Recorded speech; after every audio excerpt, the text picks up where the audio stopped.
जब आप वैम्पायर का नाम सुनते हैं तो आपके दिमाग में एक ही तस्वीर आती होगी।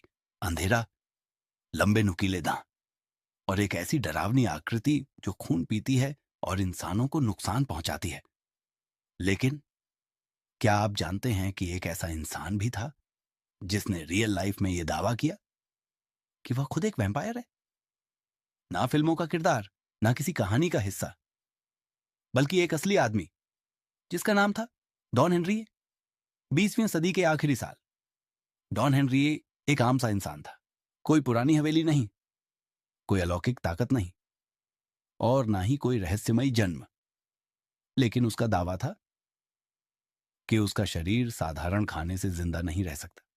डॉन हेनरिए के मुताबिक जब वह नॉर्मल खाना खाता था तो उसे तेज कमजोरी, चक्कर और अंदरूनी बेचैनी महसूस होती थी। उसका कहना था, लेकिन जैसे ही मैं इंसानी खून पीता हूं मुझे राहत मिलती है, मेरे शरीर में एनर्जी लौट आती है और मैं खुद को बेहतर महसूस करता हूं। जब ये बातें सामने आईं तो लोग हैरान रह गए। कुछ लोगों ने इसे मजाक समझा, कुछ ने डर के साथ देखा और कुछ सिर्फ सच जानना चाहते थे। धीरे धीरे Don Henry TV interviews, newspapers और टॉक शोज का हिस्सा बनने लगा। मीडिया ने उसे नाम दिया रियल लाइफ वैम्पायर।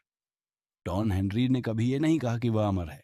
उसने कभी यह भी दावा नहीं किया कि वह उड़ सकता है या लोगों को मारता है। उसका सिर्फ एक ही दावा था, मुझे जिंदा रहने के लिए खून चाहिए।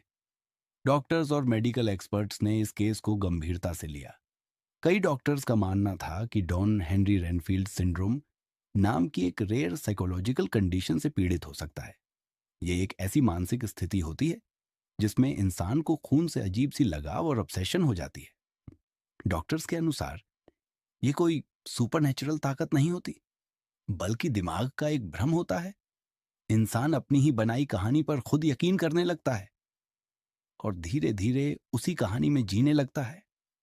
लेकिन सवाल आज भी वही है, अगर डॉन हेनरी सिर्फ अटेंशन चाहता था तो वो इतने सालों तक इस दावे पर क्यों टिका रहा?